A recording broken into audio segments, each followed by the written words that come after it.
Welcome to TLJ, Tonterías Las Justas, your weekly dose of common sense to live better.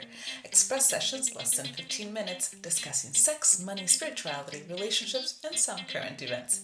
Very practical and not politically correct. Today we'll explore some elements to take into account when handling stress.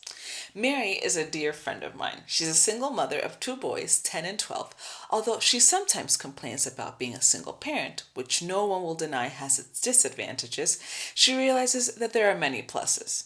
Not having to negotiate with a spouse regarding the decisions made for the kids is ideal. Mary works long hours for a small family owned business in her town. She has plans to launch her own initiative, but has not yet taken the leap. Mary eats right, tries to exercise a couple times a week, and has few vices, a glass of wine or two with friends. All in all, she finds herself in good health, with the occasional complaints of a headache, feeling tired, or slow digestion. She thinks it's normal for someone in her 40s and with her lifestyle. Oftentimes, we get accustomed to a new normal that is far from normal or ideal. This can happen at all levels of life, and the physical is no exception. Knowing this, I suggest to Mary to have her annual checkup.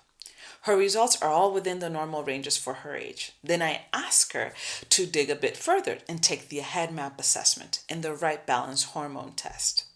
Now, these results were significantly more insightful.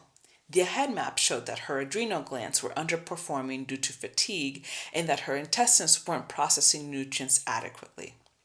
The hormone test indicated that her levels of estrogen were higher than normal, possibly causing other imbalances in her body. All of this information from two tests that are free and require no blood work. Surprised by the results? Well, I'm a fan of getting as many tests as I can afford to have as much information as possible about my body's overall performance. With that said, I can attest to the rigor and validity of the before mentioned assessments that exceed the expectation of top expensive analysis I've undergone throughout the years.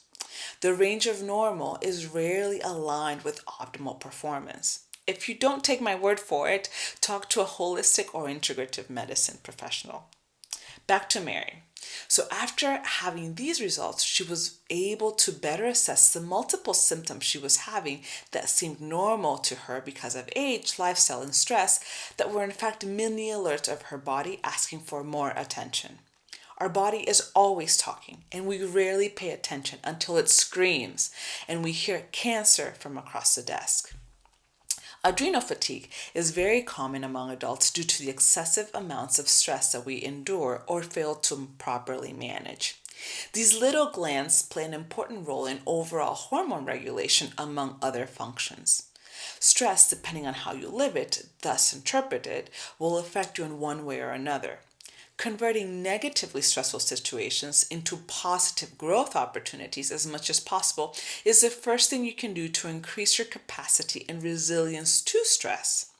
With that said, there are circumstances that we will see as less than ideal, uncomfortable, dangerous, or plain undesirable. Let's define stress as anything that alters the state of the person, requiring effort to return to homeostasis. A divorce can be stressful as well as a new relationship, although the sentiment to each one can be polar opposites because both alter the state of the person. Stress, especially the negative type, should be evaluated based on its intensity and duration. I would go even further to say that the principal factor is duration. It's vital to recuperate as soon as possible from stressful periods or lower the intensity to reduce its impact. Prolonged stress has harmful effects to health that are often silent until they no longer are. With this definition, it means that we often see people stressed out about what they're going to wear at the same level as someone that has to testify before a grand jury. Clearly, modernity has allowed many of us to lose grounding with what is really important in life, or better yet, what deserves a stressful response from our part.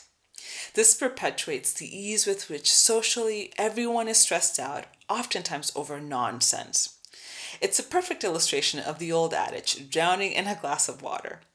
So let's build up our immunity to this with the following steps to keep our head cool before life's stressors.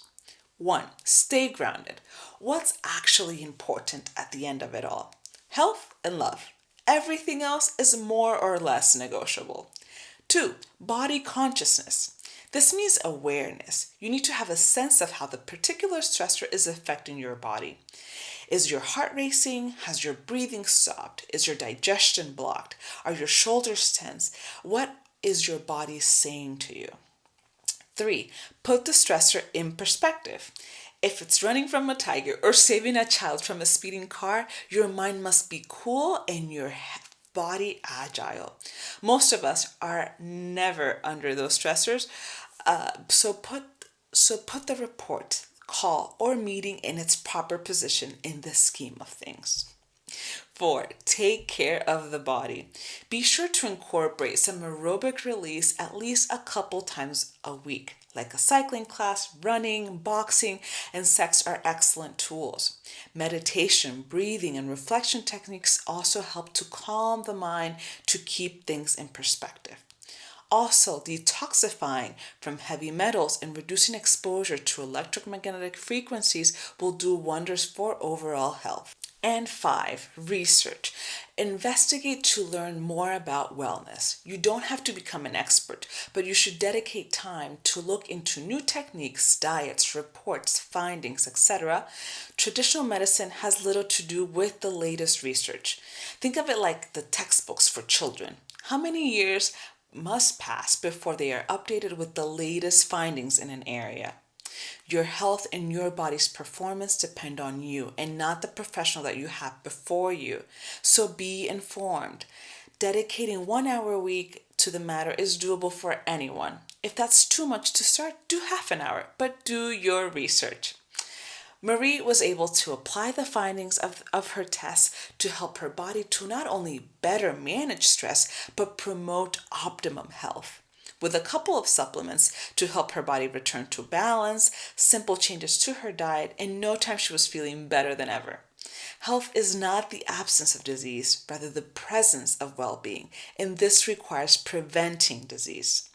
Links to the tests mentioned are available in the show notes.